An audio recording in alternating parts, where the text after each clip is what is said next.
अस्सलाम वालेकुम नाज़रीन, आप देख रहे हैं 99 न्यूज़। मैं हूं इरम कुरैशी। इमरान खान की नज़रियाती कारकुनों को नज़रअंदाज करने की पॉलिसी ने पाकिस्तान तहरीक इंसाफ के मंशूर को कमज़ोर कर दिया है। पार्टी के क़याम के बाद इब्तदाई दिनों में शमूलियत इख्तियार करने वालों को मरकज़ी क़यादत ने बादअज़ां पैसे की चमक को देखते हुए नज़रअंदाज करना शुरू कर दिया, जिससे पार्टी को आहिस्ता आहिस्ता नुकसान पहुंचने लगा। इमरान खान की तरफ से पार्टी के क़याम का जो नज़रिया बयान किया जा रहा था, इसको भी शदीद धचका लगा।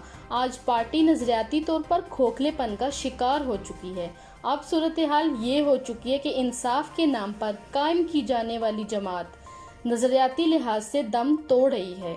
सिर्फ इन लोगों को पार्टी में जगह मिल रही है जिनकी जेब पार्टी फंड्स के लिए खुली है, जबकि क़याम के वक्त पार्टी को इस्तेमरार करार देने की हत्तल-इम्कान कोशिश की जा रही थी। इस्लामाबाद की नज़रियाती शख्सियत जावेद इंतज़ार ने भी तहरीक इंसाफ के मंशूर से मुतासिर होकर 1998 में पार्टी में शमूलियत इख्तियार की। दिन रात एक करके पार्टी के फ़ाल को बेहतर बनाया। जब पार्टी का ग्राफ बढ़ने लगा तो फसली लुटेरे भी पार्टी में शामिल होने लगे। पार्टी क़यादत ने भी नज़रिया बदल कर नज़रियाती कारकुनों को नज़रअंदाज करके खुशामदी टोलों को तरजीह देना शुरू कर दी। तो जावेद इंतज़ार ने दिलबर्दाश्ता होकर 2006 में तहरीक इंसाफ को खैराबाद कह दिया। तहरीक इंसाफ का नज़रिया एहतसाब दम तोड़ गया। चीनी पर बात करते हैं चेयरमैन आज़ाद अवाम तहरीक साबिक आज़ाद उम्मीदवार NA53 जावेद इंतज़ार से। जी जावेद। चीनी रिपोर्ट आ गई और ये जो तहरीक इंसाफ की गवर्नमेंट के अंदर चीनी रिपोर्ट आई है, माजी की तमाम हुकूमतों से ज़्यादा इस दौर में करप्शन की गई, आवाम के पैसे पे डाका डाला गया, क्योंकि इसमें ये बताया गया है कि जो कास्ट ऑफ प्रोडक्शन है चीनी की वो 46 रुपये है, जबकि ओवर इन्वाइसिंग करके 62 रुपये शो की गई और मार्केट के अंदर 88 से 90 रुपये में बिकी।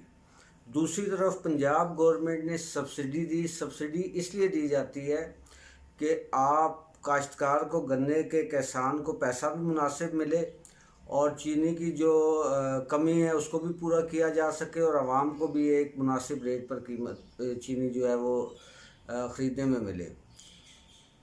एक तरफ सब्सिडी दी जा रही है कि मुल्क के अंदर चीनी की शॉर्टेज है और दूसरी तरफ जो काबीना के इजलास में जिसकी सदारत इमरान खान प्राइम मिनिस्टर कर रहे हैं वो एक्सपोर्ट की इजाज़त दे रहे हैं। जब चीनी की शॉर्टेज थी उस पर सब्सिडी दी गई, फिर एक्सपोर्ट की इजाज़त दी गई, चीनी और शॉर्ट हो गई, उससे चीनी की कीमत भी बढ़ गई और जो शुगर माफिया है उसने एक्सपोर्ट से भी पैसा कमाया। और याद रखिए कि ये एक्सपोर्ट का वो टाइम था जब डिवैल्यूएशन हो रही थी, यानी कि उस पीरियड के दौरान 20 से 25 रुपये पाकिस्तानी रुपए की कदर गिरी।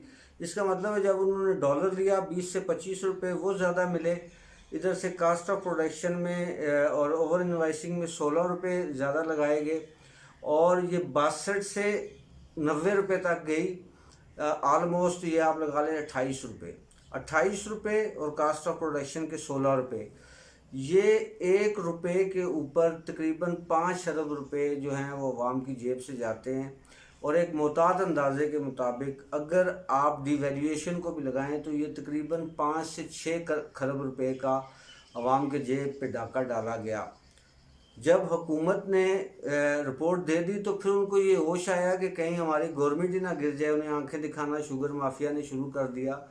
तो उन्होंने रिपोर्ट को कम्प्लिकेशन कर दिया, मुतनाज़ा कर दिया और माजी के जो केस थे उनके साथ नथी कर दिया और ये कह दिया कि 1985 से जो है हम अब इसका जायज़ा लेंगे। 1985 से अगर जायज़ा लेना शुरू कर दिया तो अगले 10 साल भी जो है वो चोरों को नहीं पकड़ा जा सकता। टेक्निकली PTI ने अपने गवर्नमेंट के अंदर मौजूद जो चीनी माफिया से, जिन्होंने चीनी के ज़रिए आवाम की जेबों पे अरबों रुपए का डाका डाला, उनको एक चोर रास्ता फराहम कर दिया। दूसरी तरफ अगर देखा जाए हुकूमत की गवर्नर्स को, तो मैं ये समझता हूँ कि जितनी बेड गवर्नर्स इस वक्त पाकिस्तान में चल रही है, शायद ही दुनिया के मुल्क में कभी ऐसा हुआ हो।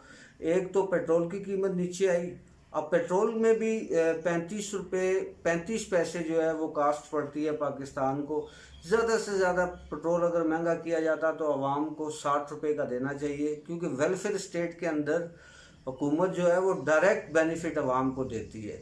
लेकिन इन्होंने 74 रुपीज़ का पेट्रोल किया, और कीमत कम होने से चीज़ों की कीमत भी कम होनी चाहिए, लेकिन चीज़ों की कीमत, मिसाल के तौर पे आटे की कीमत बढ़ा दी गई, सब्ज़ी की कीमत बढ़ गई, फ्रूट्स की, आम जो खुर्दनोश की चीज़ें उनकी कीमत बढ़ गई, पेट्रोल की कीमत नीचे आ रही है, आम चीज़ों की कीमत बढ़ रही है। जबकि अमूमन ये देखा गया है जब पेट्रोल की कीमत नीचे आती है तो अशिया खुर्दनोश की चीज़ों की कीमत भी नीचे आ जाती है। तो इससे ये वाज़ेह होता है कि इस गवर्नमेंट के और आवाम के दरमियान एक बहुत बड़ा स्पेस आ गया, एक बहुत बड़ा फासला आ गया। गवर्नमेंट की कोई भी बात आवाम पे असरअंदाज नहीं होती। और कई लोग ये कहते हैं कि आवाम करप्ट है, लेकिन मैं ये समझता हूँ कि अवाम को ये पता है कि उनके मैंडेट को चोरी करके इस गवर्नमेंट को ऊपर लाया गया, अवाम का वोट चोरी करके इस गवर्नमेंट को ऊपर लाया गया। जब गवर्नमेंट एक चोर रास्ते से आएगी तो फिर ये कहना कि अवाम जो है वो सारी की सारी करप्ट है, मैं समझता हूँ कि ये एक दानिशमंदाना फैसला नहीं है। और फिर आप ये देखें कि फॉरेन फंडिंग केस जो पीटीआई पे हमारे देरीना साथी अकबर एस बाबर ने इलेक्शन कमीशन में करवाया, 6 साल हो गए उसको। जब उन्होंने पीटीआई ने ये समझा कि इस केस में हम फंसते लगे हैं, तो उन्होंने मुस्लिम लीग नून और पीपल्स पार्टी पे भी फॉरेन फंडिंग केस कर दिया और उसको कॉम्प्लिकेटेड करने की कोशिश की। तो आप ये देखिए कि ये एक जो अपने आप को नज़रियाती जमात कहती थी, एक रवायती जमात बन चुकी है। और ये इस वक्त इसके राइट लेफ्ट पे चोरों और डाकुओं का जो एक मेला लगा हुआ है, और जो ये हुकूमत जो है वो सियासी जमातों का लंडा बाजार बन गई है। और कोई एक पॉलिसी भी ऐसी नहीं है, मैं समझता हूँ कोई भी एक ऐसी पॉलिसी नहीं है जिस पे ये कहा जा सके कि ये एक अवामी हुकूमत है। और हम अपनी सतह पे जो मैं बात कर रहा हूँ ये अवाम के जज्बात की नुमाइंदगी है। अब आने वाले दिनों में बजट आने वाला है, और बजट में भी मायूस हैं लोग। गवर्नमेंट सर्वेंट्स जो है पार्लियामेंट के सामने एहतजाज करने के लिए तैयार हैं, मीडिया जो है वो एहतजाज करने के लिए तैयार है। इसी तरह आप ये देखें कि अद्वियात का जो वज़ीर सेहत पे केस बना था, उस पर एक कमीशन बनाया गया, आज तक पता नहीं चला कि उसकी कमीशन अरबों रुपया जो है आवाम की जेब से लूटा गया। उसको वजारत सेहत से हटा के इमरान खान ने पार्टी का सेक्रेटरी जनरल बना दिया। तो मतलब जब आप अपने लोगों को फेवर देना शुरू कर देते हैं तो इसका मतलब ये है कि आपका जो एहतिसाब का बोंडा नारा था वो नाकाम हो गया।